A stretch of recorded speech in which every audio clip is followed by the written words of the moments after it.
Friends, मैं self doctor Salman Naseer. दोस्तों, मैंने अभी अपने ड्यूटी में एक पेशेंट देखा जो कि एप्लास्टिक एनीमिया का पेशेंट है। पेशेंट यंग है, 27 पेशेंट की एज है और उनकी जो यूएचजी है, मैं एच बी देखा उनका, एच बी उनका सिर्फ था 4.2 ग्राम पर डे लीटर। कंफर्म इनका डायग्नोसिस ये है कि ये एप्लास्टिक एनीमिया का केस है। तो आज की इस क्लिप में मैं आप लोगों को ये बताऊंगा कि ये एप्लास्टिक एनीमिया क्या होता है, ये इसके कारण क्या हो सकते हैं और हम इससे कैसे बच सकते हैं, इसके इलाज कैसे किया जाता है। बहुत शॉर्ट में हम इस बारे में जानेंगे, इसलिए भी इस क्लिप को लाइक कीजिए, चैनल को सब्सक्राइब कीजिए। तो एप्लास्टिक एनीमिया ये एक तरह का एनीमिया होता है।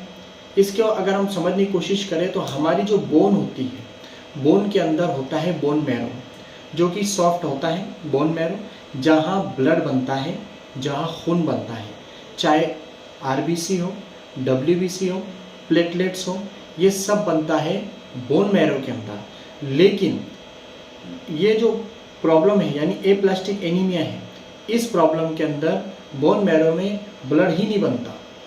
जी हाँ दोस्तों, ब्लड ही नहीं बनता।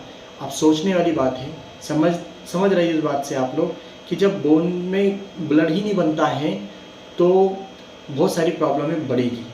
ठीक है, अब ये जो वजह है, इस जो कारण है इसका, वो 50% या कारण है ये अननोन है, इसको नहीं बताया जा सकता। और 50% एक्सपर्ट का मानना है कि कुछ वजूहात हैं, ये पैदाइशी भी हो सकता है। इसके अलावा इसमें कुछ ऐसे फैक्टर्स हैं, डिसऑर्डर्स जिसके, जैसे कि बहुत ज़्यादा जो केमिकल वाले एरिया में कोई रहता है, या केमिकल कुछ ऐसे ड्रग्स हैं, कुछ ऐसे अद्वियात है, या ऐसे किसी के जैसे कि पेंट करने वाले लोग होते हैं, इनमें भी इसके चांसेस होते हैं। और इन्फेक्शन यानी चाहे वायरल हो, वायरल के बारे में कहा जाता है ये डेंगू की वजह से भी हो सकता है, ये चिकनगुनिया की वजह से भी हो सकता है, बैक्टीरियल भी कुछ इन्फेक्शन है जिसकी वजह से ये एप्लास्टिक एनीमिया होता है। यानी कुल मिलाकर अगर ये बोन मैरो पे हमला करता है, कोई भी इन्फेक्शन हो, बैक्टीरियल हो इन्फेक्शन हो, या कोई ड्रग्स हो, कोई केमिकल्स हो, तो ये सब चीज़ें जब बोन मैरो को डैमेज कर देंगे तो जाहिर सी बात है जो खून बनाने वाली चीज़ है वही खून नहीं बनेगा। तो ये प्रॉब्लम है। सिम्टम्स, लक्षण क्या क्या है? तो लक्षणों के अंदर कॉमनली दोस्तों देखा जाएगा, जैसे कि इतना यंग बंदा है, 27 उसकी एज है, लेकिन एनीमिक है पेशेंट, यानी एज भी सिर्फ 4.2 है। तो ऐसे वक्त में जैसे कि जब एनीमिक है, जब ब्लड ही नहीं बन रहा, तो आरबीसी उसके एबनॉर्मल मिलेंगे, डब्ल्यूबीसी उसका एबनॉर्मल मिलेगा, या तो बहुत ज़्यादा बड़े में मिलेगा या बहुत ज़्यादा कम मिलेगा। अभी हमारे पास जो पेशेंट है उसका बहुत ही कम है। तो ऐसे वक्त में जब आप जानते हैं कि जो डब्ल्यूबीसी होती है, जिसको आम जुबान में सफ़ेद पेशा कहा जाता है, वो कम या ज़्यादा होना एक तरह का इन्फेक्शन का बॉडी के अंदर है, ये दर्शाता है। तो ऐसे वक्त में बॉडी में इन्फेक्शन होता है, और इसके साथ ही जब प्लेटलेट्स कम होंगे, क्योंकि ये सब खून के अंदर है, और खूनिज कम मतलब ये सब चीज़ें कम, तो जब प्लेटलेट्स कम होंगे तो जाहिर सी बात है खून को रोकने वाले जो फैक्टर्स होते हैं वो भी अफेक्ट होंगे। ऐसे वक्त में ब्लीडिंग की जो प्रॉब्लम है वो बढ़ सकती है, और दूसरे बहुत सारी प्रॉब्लमें क्रिएट हो सकती हैं।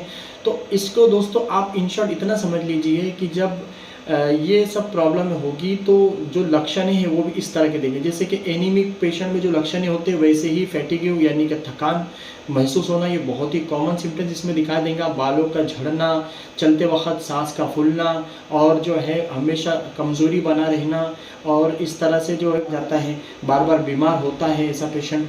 और ऐसे पेशेंट को बहुत ही डर होता है कि वो किसी भी तरह के इन्फेक्शन या बैक्टीरियल इन्फेक्शन, वायरल इन्फेक्शन का वो शिकार हो जाए। तो इस तरह से ऐसा पेशेंट जो है बहुत ही कमज़ोर होता है। इम्यूनिटी देखा जाए तो उसकी बहुत कम होती है, बहुत कमज़ोर होती है उसकी इम्यूनिटी। अब बात करेंगे इसका इलाज क्या होता है। दोस्तों, इलाज इसके लिए जो हेमाटोलॉजिस्ट होते हैं वो इसके लिए एक्सपर्ट होते हैं।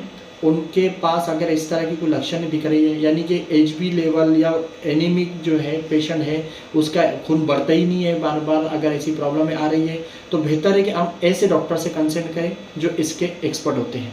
तो इसमें जो है दोस्तों बोन मैरो ट्रांसप्लांट, ये इंजेक्शन वगैरह का ट्रीटमेंट भी इसमें होता है। तो कुल मिलाकर फिर इसके अलावा जो है blood transfusion, life time blood transfusion की इसको ज़रूरत होती है पेशेंट को। तो इस तरह से इसका लाइन ऑफ ट्रीटमेंट होता है। अब बात करें दोस्तों, बहुत ही इंपॉर्टेंट चीज़ वो है इससे कैसा बचा जा सकता है।